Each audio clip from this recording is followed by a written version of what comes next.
Buenos días o buenas tardes. Mi nombre es Pedro Nevado, soy profesor titular de Derecho Administrativo de la Universidad de Salamanca y tengo también el honor de pertenecer al claustro de profesores e investigadores del Observatorio de Derecho Militar de la Universidad Javeriana. Dentro de las líneas de trabajo del observatorio está precisamente la que me corresponde exponerles en el día de hoy, que es Fuerzas Militares y Ética Pública. Realmente hablar de ética pública supone hacerlo desde una doble perspectiva. Por un lado, ética pública como el conjunto de valores o las pautas de comportamiento que han de seguir quienes desempeñan una función pública, desempeñan una función vinculada a la salvaguarda del interés general a largo plazo. Y por otro lado, también supone, no podemos olvidarlo, la ética que comparten el conjunto de ciudadanos que integran una sociedad. Así las cosas, la ética pública, y tenemos que partir de un concepto lo más unívoco posible dentro de la dificultad de, en un breve periodo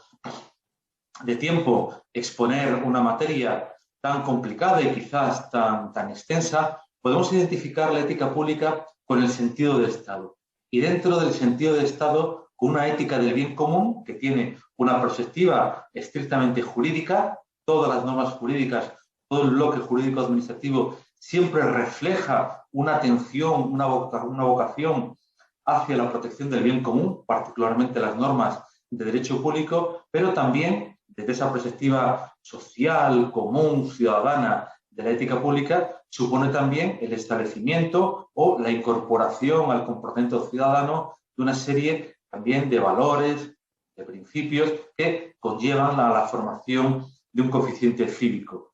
Desde otra perspectiva, si avanzáramos, aunque sea brevemente, sobre el concepto de ética pública, también podríamos apreciar esa vinculación o esa pasarela de la ética pública con el servicio a la patria. Lo incorporo en este momento, aunque ya habrá tiempo, por supuesto, de reflexionar, estudiar y trabajar sobre la materia, ya que cuando se habla de servicio a la patria, realmente de manera prácticamente intuitiva lo vinculamos con las Fuerzas Armadas. Y es cierto, si atendemos a esos elementos subjetivos, sentimiento, vocación, actitud, valores, etcétera, sí que es verdad que podemos acantonarnos, nunca mejor dicho, en el ámbito de las Fuerzas Armadas. Pero no podemos olvidar que el servicio a la patria, el compromiso que cada ciudadano tiene que tener con el servicio a la patria, tiene que ser común y generalizado, de igual manera que lo veíamos antes en esa perspectiva social de la ética pública. Por tanto, a todos nos corresponde cumplir con nuestro deber ciudadano, trabajando en el ámbito público, trabajando como profesionales en el ámbito privado, en el desenvolvimiento ordinario de nuestra actividad, como buenos ciudadanos con ese compromiso por el bien común como valor cívico. ¿Qué sucede? Que en el ámbito concreto de las Fuerzas Armadas, en lo que nosotros denominaríamos el ser militar, ese compromiso adquiere especificidades, elementos que no llegan a diferenciarlo, porque entiendo, y ya lo hemos expresado, que la ética pública tiene que ser común para todos los ciudadanos, pero sí particularidades específicas que son analizadas, que son trabajadas y que lo serán, por supuesto, que en el futuro con mayor intensidad por parte del observatorio. Porque piensen ustedes, realmente cualquier profesión, y por supuesto las profesiones públicas y particularmente la profesión militar, el desempeño de funciones vinculados al servicio público, defensa nacional, está ascendido, está impactado por un bloque normativo, por un marco normativo que podemos caracterizar genéricamente de hiperregulado, es decir, un marco normativo extenso, amplio, voluminoso, que pone de manifiesto, ya con esta primera premisa, que el desempeño de la función militar es un desempeño complejo, que requiere la aportación normativa para poder prever cada una de las contingencias, cada una de las circunstancias en las que el militar va a desempeñar su actividad. Y es que la naturaleza, la especificidad y sobre todo la necesidad de adaptarse a un entorno variable hacen que el derecho, la presencia del derecho y la posibilidad de conflictos éticos esté muy presente y sea, como yo les acabo de indicar, objeto de particular atención en esta línea de trabajo del Observatorio de Derecho Militar. Piensen ustedes lo que, bueno, Clausewitz hablaba o identificaba como fricciones de la guerra, o que nosotros podemos identificar como contingencias de la operación. ¿Cuándo usamos la fuerza? ¿Cuándo asumimos que vamos a provocar daños colaterales? ¿Hasta dónde llega nuestra competencia? ¿Cómo se desarrolla ese paso, esa cadena de mando entre lo que sería la adopción de la medida, la adopción de la decisión al más alto nivel político de los órganos de superior dirección política hasta que llega al concreto soldado, al cabo que está justo sobre el terreno para desarrollar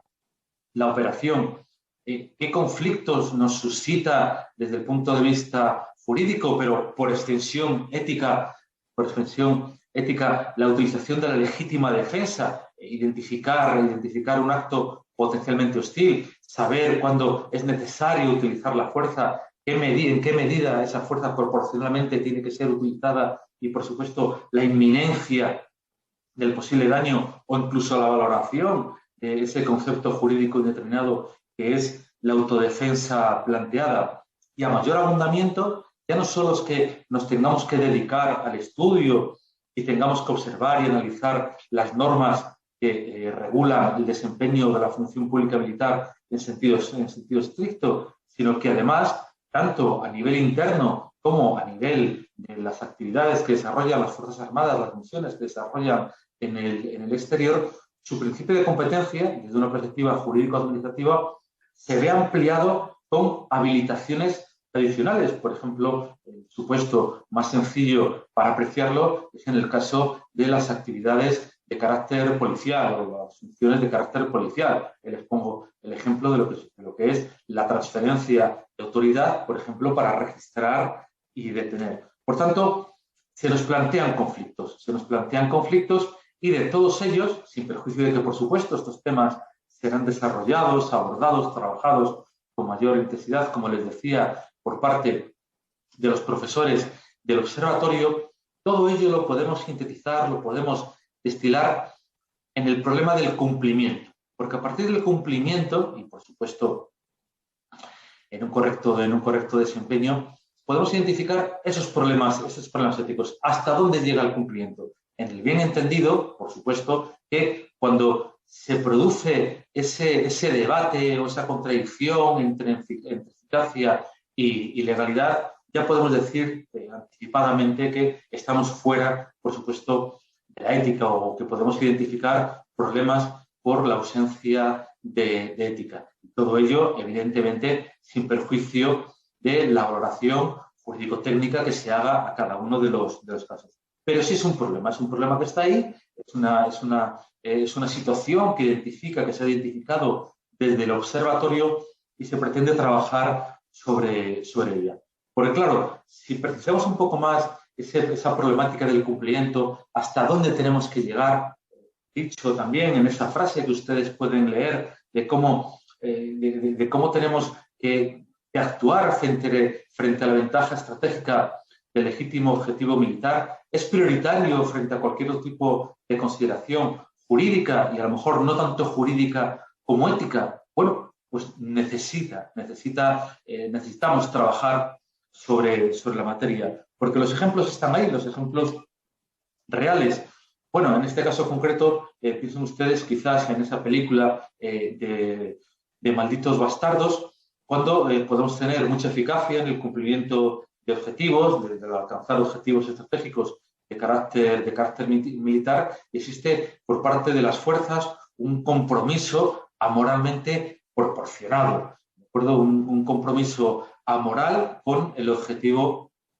militar que se ha planteado. Digo, amoralmente comprometidos, utilizando el concepto, por supuesto, de Bauman. El caso de cómo actuar frente a lo que tradicionalmente se ha utilizado, y yo creo que se tiene que seguir utilizando en el ámbito jurídico y que hoy está quizás un poco en desuso, cómo actuar frente a los que se denomina pueblos no civilizados, o en el concepto de pueblos civilizados, cómo nos tenemos que comportar los pueblos civilizados en el uso de la fuerza, en el empleo de las fuerzas armadas, o de manera mucho más real, pues bueno, pues también se plantean conflictos y lo podemos apreciar en relación al empleo, o mejor dicho, al comportamiento que tuvieron las fuerzas francesas de interior durante la Segunda Guerra Mundial y inmediatamente al finalizar esta guerra. Por tanto, como ven ustedes, los conflictos éticos se plantean en un entorno normativo,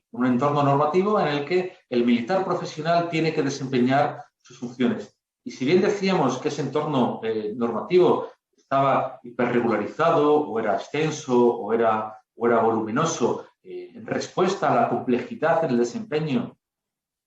del militar profesional, también debemos decir que precisamente ese marco normativo ofrece una oportunidad de certeza, de seguridad para el desempeño de estos profesionales en el conjunto de un Estado democrático y de derecho. Por eso es importante, por eso es fundamental el papel del Observatorio de Derecho Militar, analizando desde su fundamento jurídico los posibles conflictos éticos que más o menos les he podido señalar a modo de pequeños ejemplos. Por tanto, tenemos que construir un entorno de cumplimiento, de alcance de objetivos estratégicos de carácter militar asentado a la integridad. Y, por supuesto, sobra decir, aunque ya lo he dicho con anterioridad, por supuesto que esta integridad se trae causa en el cumplimiento del principio de legalidad. En el ámbito de las Fuerzas Armadas, para el militar, habida cuenta, y lo repito por tercera vez, de ese bloque normativo, el militar en general suele tener, en la práctica totalidad de los países de nuestro entorno, países donde el desempeño militar se vincula al servicio público de defensa nacional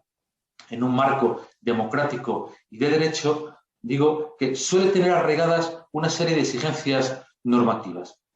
Sin perjuicio de las peculiaridades propias de cada ordenamiento, todos los militares en general suelen tener, repito, esas exigencias normativas perfectamente interiorizadas, que podemos sintetizar o podríamos identificar en tres grandes paradigmas: la lealtad y el servicio, el respeto a las personas,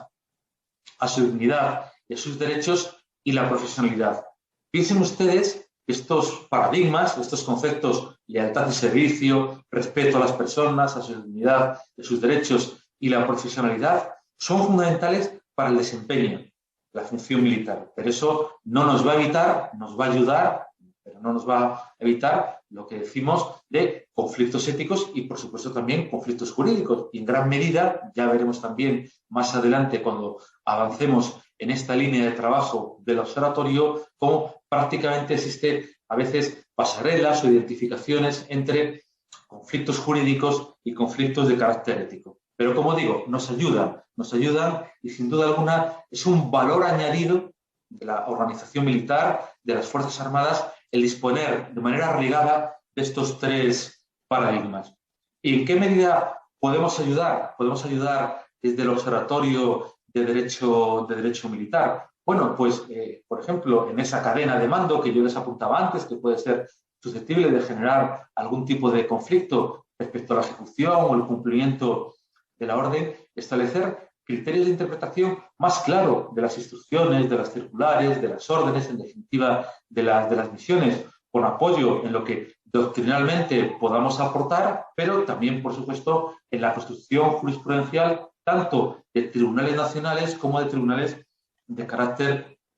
internacional. La figura de las famosas reglas de enfrentamiento, en español las famosas ROEs, supone también un campo de trabajo fundamental para el Observatorio de Derecho Militar, habida cuenta de que ya no solo nos ofrecen ese cuándo, dónde, cómo y contra quién tenemos que emplear la fuerza, y podemos utilizar de una manera más definida el concepto de legítima defensa, sino que también proporciona qué es lo que queremos que en el desempeño complejo del militar tenga el soporte de seguridad y de certeza, sabiendo que sus actos están en un entorno de completo cumplimiento normativo y, por supuesto, dentro de unos parámetros éticos adecuados. Por tanto, este es el trabajo, esta es la misión del Observatorio de Derecho Militar en esta línea, y espero suscitar en ustedes el interés y, por supuesto, su participación. Muchísimas gracias a todos.